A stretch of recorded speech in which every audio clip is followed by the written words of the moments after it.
అమ్మని అక్కాయిల్ని లోపలికి తీసుకెళ్ళా.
ఇప్పటి వరకు ఈ చెయ్యి అవసరం కోసమే వాడాను. ఆశయం కోసం వాడితే ఎలా ఉంటుందో తెలుసా?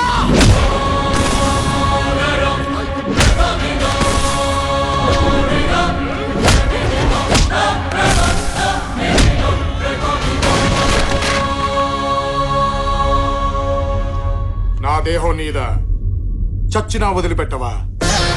బ్రతుకుని సృష్టించేది బ్రహ్మ, బ్రతుకుని ముగిచ్చేది బ్రహ్మ.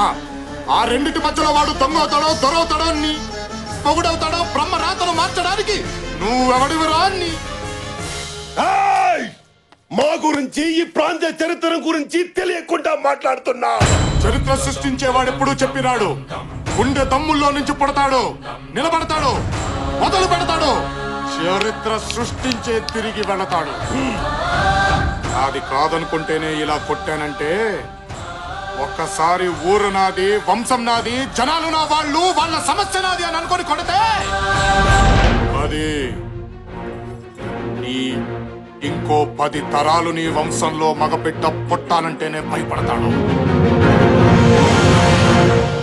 నేను నిలబడ్డ ఈ నేల మీదొట్టు, నన్ను తాకుతున్న ఈ గాలి మీదొట్టు, నన్ను నీ మీద కదులుతున్న నా వంశం మీదొట్టు, నన్నే నమ్ముకున్న ఈ జనం మీదొట్టు.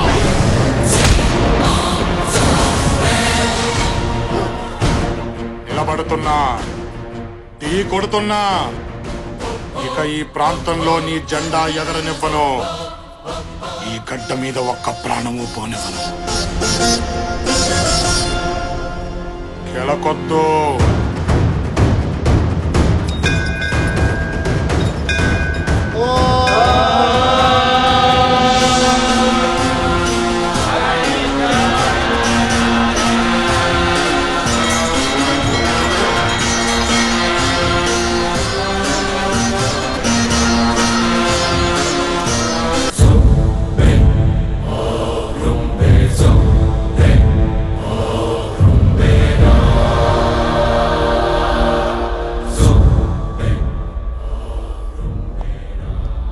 ప్రాణాపాయం తప్పింది కానీ కోలుకోవడానికి 2-3 సంవత్సరాలు పడుతుంది. ఆ బతుకు అవసరమా? బిడ్డ బ్రతికుండడం మన అదృష్టమే కదండి. ఆడంగులకు నోళ్ళొచ్చాయంటే అది చాలు. అది చాలు మనమేం పగొట్టుకున్నామో చెప్పడానికి.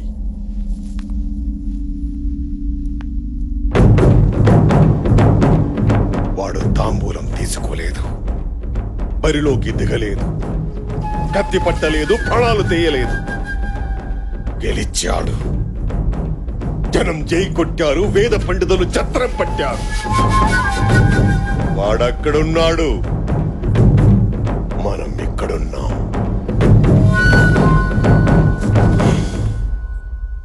ఈ ప్రాణం అవసరమా?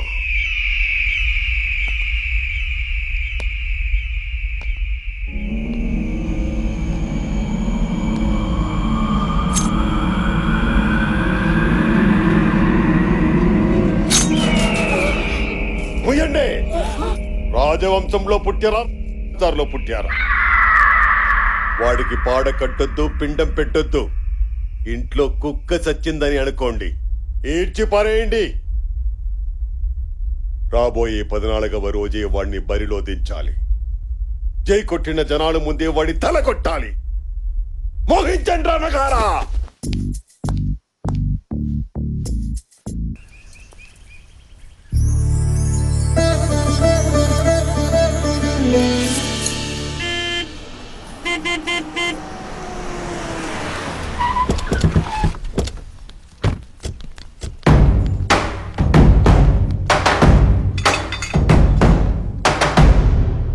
వీళ్ళందరూ మన చుట్టుపక్కల ఉన్న జమీందారులు బావా, మీ వంశానికి మద్దతుదారులు. చెప్పండి. 25 ఏళ్ల నుండి పరువు చచ్చి బతుకుతున్నాం బాబు. ఇన్నేళ్ల తర్వాత తాంబూలం రోజే శత్రువుని పరిగెత్తించావు. రేపు బరిలో మీ వెనకాల మేమందరం ఉంటాం బాబు. ప్రాణం పోయినా పర్వాలేదు. అయితే ఓ పని చేయండి, మీ పంట పొలాలు మొత్తం తగలబెట్టండి. మీ ఇళ్ళని కూల్చేయండి. పంట తగలట్టేస్తే తిండిలా బాబు? ఇళ్ళన్ని కూల్చేస్తే ఎక్కడుండాలి బాబు? చచ్చేవాడికి తిండెందుకు, ఇళ్ళెందుకు? 6 నెలలు కష్టపడితే వచ్చే పంట మీద మీకింత మమకారం ఉంది. 10 ఇటుకలు పేర్చుకుంటూ కట్టుకున్న ఇంటి మీద మీకింత ప్రేమ ఉంది. కానీ ఆ దేవుడిచ్చిన 100 ఏళ్ల జీవితం అంటే మాత్రం లెక్కలేదు. ఏ ప్రాణం కంటే రోషం ముఖ్యమా? మనిషిని మనిషి చంపుకుంటూ పోతే మనమన్న మాటే లేదు, జనమన్న పదము లేదు. నేల మీద మిగిలేది శూన్యం. మీ పగని బ్రతికించడానికి ఆ శూన్యాన్ని సృష్టించొద్దు. ఇక నుంచి ఈ ప్రాంతంలో తాంబూలాలు లేవు, తన్నుకోడాలు లేవు. ఎవరి బ్రతుకులు వారు బ్రతకండి. నీ ఆలోచన మంచిదే బాబు. మాకు బతకాలనే ఉంది, కానీ అవతల వాడికి లేదు. మీ నాన్నగారు ఓడిపోయాక మీకు అండగా ఎవరూ ఉండకూడదని మగబిడ్డలందరినీ చంపేస్తుంటే 2000 మందిని ఊరు దాటించాం. కానీ వాడు వెతికి వెతికి చంపించాడు. అందులో ఎందరు మిగిలారో తెలియదు. మీరొచ్చాక కూడా ఈ దిక్కుమాలిన బతికే బతకమంటారా? అక్కర్లేదు. నా అనేవాళ్లు లేని బ్రతుకెలా ఉంటుందో నాకు తెలుసు. ఇక నుంచి ఏ కంట్లోనూ కన్నీటి బొట్టు రాలదు, ఏ ఇంట్లోనూ కడుపు కోత వినిపించదు. మిమ్మల్ని అందరినీ కలిపే బాధ్యత నాది. నన్ను నమ్మండి.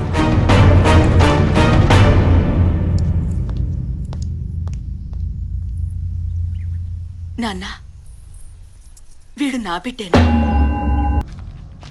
ఇందులో కొత్త ఉంది. 70 ఏళ్ళుగా జరుగుతున్నదే. పైగా అదో పండగలాగా చేసుకుంటారట కదా. పోలీసులు రాకూడదు, కేసులు పెట్టకూడదు అంటూ మీరే రూల్స్ పెట్టుకొని ఫాలో అవుతున్నారు కదా. రూల్స్ ఫాలో అవడానికి అదేమీ మేధావులు రాసిన రాజ్యాంగం కాదు, వేదాల్లోంచి పుట్టిన సాంప్రదాయం కాదు సార్. ఒక కలెక్టర్గా అక్కడ గొడవలను ఆపాల్సిన బాధ్యత మీదే. అఫ్ కోర్స్, దానికి అక్కడ ఉన్న వాళ్ళంతా ఒప్పుకొని ముందుకు రావాలి కదా. ఎందుకు రారు సార్? కిలో కందిపప్పు 100 రూపాయలకి అమ్మి పురుగులు పట్టిన బియ్యాన్ని 2 రూపాయలకి ఇస్తూ ఉంటే జనం ముందుకొచ్చి ఓట్లేయడం లేదా సార్?